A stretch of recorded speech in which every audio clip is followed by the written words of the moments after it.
সামাজিক মাধ্যমে কৌতূহলের মধ্যেই নিজের ভ্রমণের বিষয়টি জানালেন ডাক্তার তাসনিম জারা। তিনি জানিয়েছেন, আন্তর্জাতিক কনফারেন্সে যোগ দিতে তিনি ব্রাজিলের সাও পাউলো যাচ্ছেন। বিমানবন্দরের ছবি পোস্ট করে বিষয়টি স্পষ্ট করেন এই সাবেক এনসিপি নেত্রী। বিস্তারিত দেখুন প্রতিবেদনে।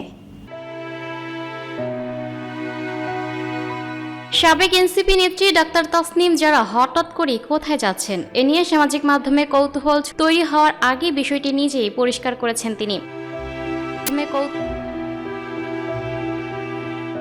রবিবার 12 এপ্রিল দিবাগত রাতে নিজের ভেরিফাইড ফেসবুক পেজে বিমানবন্দরের সামনে তোলা একটি ছবি পোস্ট করেন ডাক্তার তাসনিম জারা। পোস্টে তিনি জানান তিনি ব্রাজিলে যাচ্ছেন। তিনি লিখেছেন, যাচ্ছি ব্রাজিল, সাও পাউলোতে একটি আন্তর্জাতিক কনফারেন্সে যোগ দিতে। একই সঙ্গে নিজের ছবি নিজেই পোস্ট করার কারণও ব্যাখ্যা করেন তিনি। বলেন, বিমানবন্দরের ছবি নিজেই পোস্ট করছি, কারণ এখন নিজের ছবি নিজে না দিলে অন্যরা দিয়ে দেয় এবং ক্যাপশনটা একটু অন্যরকম হয়।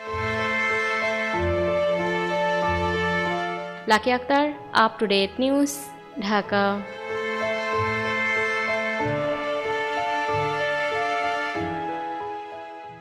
প্রিয় দর্শক, এই ছিল আপ টু ডেট নিউজের সর্বশেষ আপডেট।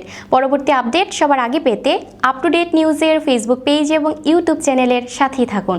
ধন্যবাদ।